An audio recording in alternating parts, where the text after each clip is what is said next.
Hello!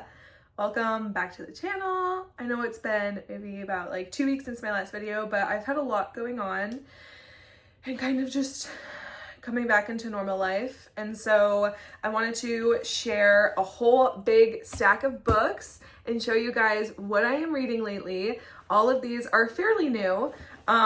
This one's from the library, but the rest of them I have bought myself or have been gifted to me, and I have started reading all of them, which I have no shame about. And I wanted to share with you guys some really good finds that I've been interested in lately. Let's go. Okay, so first up, I have Old Fashioned on Purpose, a home, oh, don't mind, if you see any like redness, my dog was just like all up over me. And so that's kind of like on its way out. Anyways, this one's called Old Fashioned on Purpose, a Homesteading Manifesto by Jill Winger, creator of the Prairie Homestead. I think since writing this book, she has since transitioned to just going by her name, Jill Winger, and not the Prairie Homestead.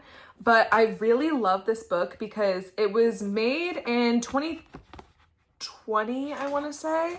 So it's very recent. Oh, 2023. So she's probably writing it around, you know, those upcoming years. And so it's very recent, it's very modern, and the girl in it is very young. And so it's very relatable. I think she went to school for, I believe, to be an equestrian, I don't know how to say that, for horses. And she met her electrician husband while she was there, and together they created a complete homestead from scratch and learned it all just like on her own. And it's a really good read when it comes to breaking away from the mold and being more like organic or naturally living, also having initiative, trying new things, learning from experience. It's a really good book so far. She's very passionate about sourdough, obviously, as like most homesteaders are, I have realized. So she talks about that a lot. And so I think that honestly, any kind of like interest you might have in homesteading, natural living, raising animals, stuff like that, it could be even like home decor, it could be a really good read for you. So this is definitely like one of my favorites that I've had so far. Okay, next, along the same lines, we have The Secret Life of Cows. So cows are one of my special interests at the moment.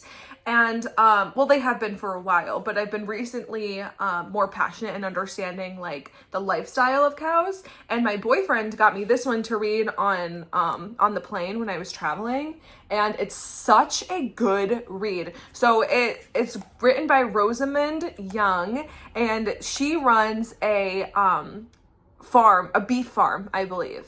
And it was a long-standing heritage that was passed down to her through her family generations.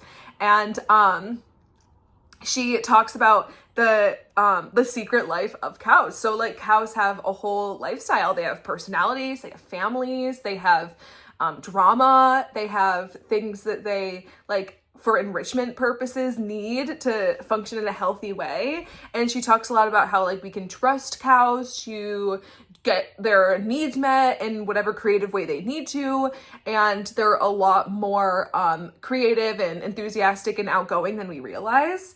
And so she talks about like the different like patterns that cows might follow, or they actually used to raise their cows and then sell them out, but have since transitioned into raising their own beef as well, and like doing that whole process because they loved these cows and they cared for them so much, and then selling them off, they didn't know what was going to happen to them or how their life was going to be, you know, towards the end of it. And so from like beginning to end, they know exactly how the cow is cared for, how it lives, which really affects its quality in beef, and that's something that they take a lot of pride in. And so it's a really interesting read if you're interested in animals or cows. She talks a lot about how it's not just cows that are like this, it's actually probably like most animals. And so I feel like if you're interested in animals in general, or like that kind of sociology of animals, it could be a really good read. It's really good, I think. On the back it says it's an affectionate, heartwarming chronicle about organic farming and the surprising personalities of animals. And it's interesting pairing it with this one because this is like the perspective of like a new upcomer, and then this one is the perspective of like a veteran organic farmer who was doing this before organic was even a thing. And so having that like contrast here is actually really, it worked out really well. Okay, moving on. So going along with this whole like personal interest theme, I got 3 books on like mental health. I work in mental health and I am getting my master's in social work in the fall. And so I do a lot of my own education. It's something that I'm very passionate about and very interested in. I listen to a lot of podcasts. I read a lot of books on it. And I recently picked up these 3. So the first 2 that I had got there were so many that I wanted. And I told myself, just get 2. This one is An Adult with an Autism Diagnosis, a Guide for the Newly Diagnosed by Gillian Drew, or Gillian, I think it's Gillian Drew. So Gillian Drew is someone who was diagnosed with Asperger's syndrome once he became an adult. And Asperger's syndrome, for those of you that don't know, have since turned or just kind of melded into just all autism spectrum disorder in general.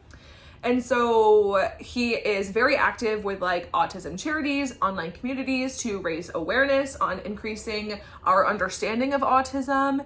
And especially for those who are newly diagnosed who, there's so much information out there in the world. You don't know where to start. You don't know what your support needs are or how to talk about it with other people, stuff like that. This is exactly kind of like a guide for autistic people who are newly diagnosed, like quite literally. And it's really good, I would say. He references a lot of different studies and data and statistics. So if you're into math that way or numbers, I think that would be a really interesting part for you. Sometimes that part can get maybe a little, not boring, but just like dry, if that's not something that you're interested in. But the rest of it, he does a really good job about like going back and forth for like different interests and learning styles. And so I actually would highly recommend this one as well. And it's also obviously based off of his own lived experience, which I think is really important too. Going along with autism, so this one is a guide for the newly adult diagnosed autistic. This one is a handbook not tailored specifically for autism, although it talks about it a lot. This one is Raising a Sensory Smart Child, the definitive handbook for helping your child with sensory processing issues. And this one has won multiple awards. This one is by Lindsay Beale and Nancy Pesk.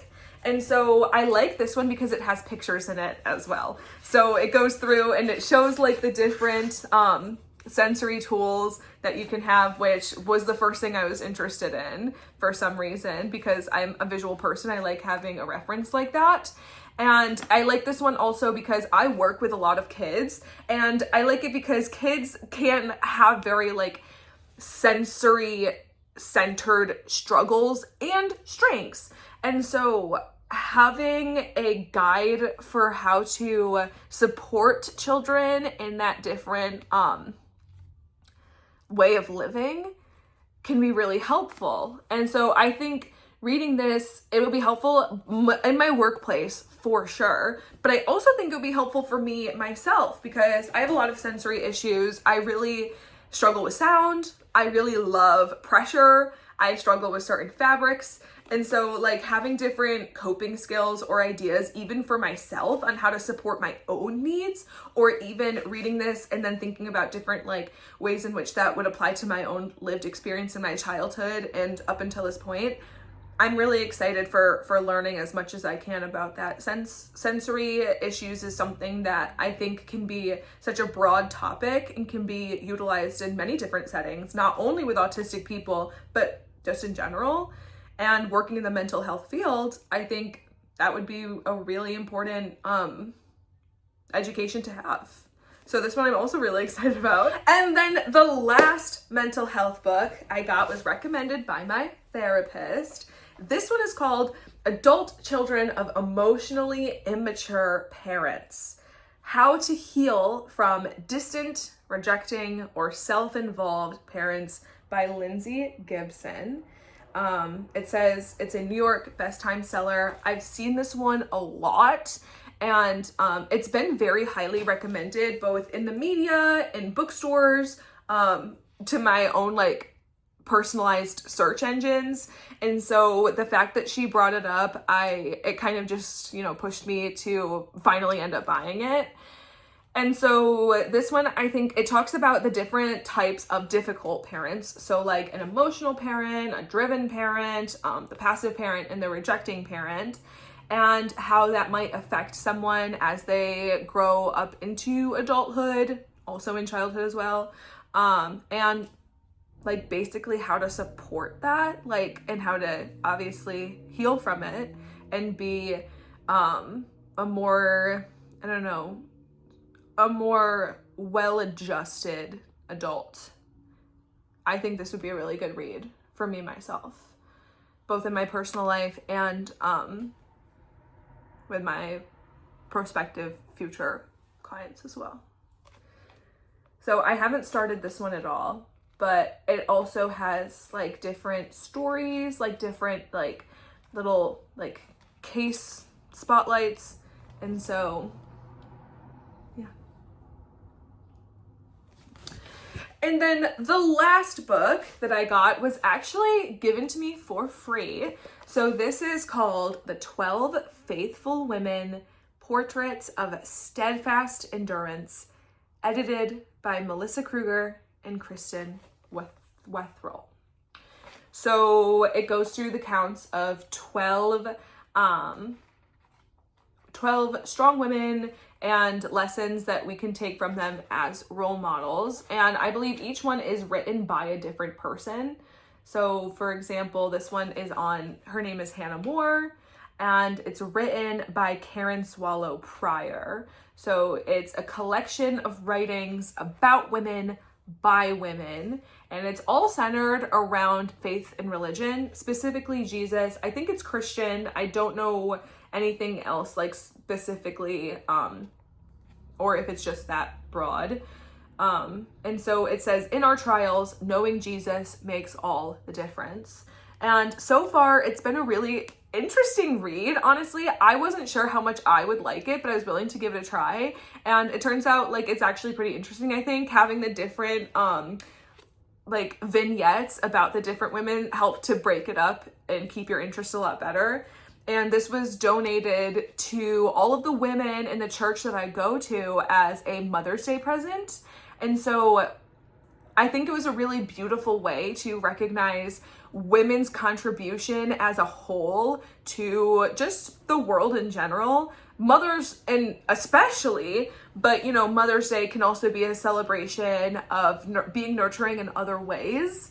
And so even if you weren't a mother or didn't have a good relationship with your mother yourself, they did a really good job about like being very inclusive, and we can still take these ideals and apply them to our lives in a beneficial way. And so I decided to pick one up, and I'm really glad that I did. I think it's a really good read, and I'm always looking for more strong female role models. And so I think this will be really helpful for that. All right, there you have it. So these are my stack of books that I am currently reading. And like I said, I'm personally really interested in all of them. If you wanted to give one a try, I don't have any like affiliate links or anything. I don't get any like benefits from it. This is simply me just sharing what I found was interesting recently. And you know, maybe in the future I'll do more books like this. I've been reading a lot this year. In the beginning of the year, it was mostly like fiction, like book talk books. These are mostly, I think these are all nonfiction or educational books. And so that's kind of like the phase that I'm in. So who knows what's coming up next, but stay tuned and follow my journey with me. Feel free to hit the subscribe button or leave a like or a comment down below. That's all helpful as well in building a stronger community centered around all of those values that I'm trying to promote here. So I hope you have a good rest of your day, and see you next time. Bye.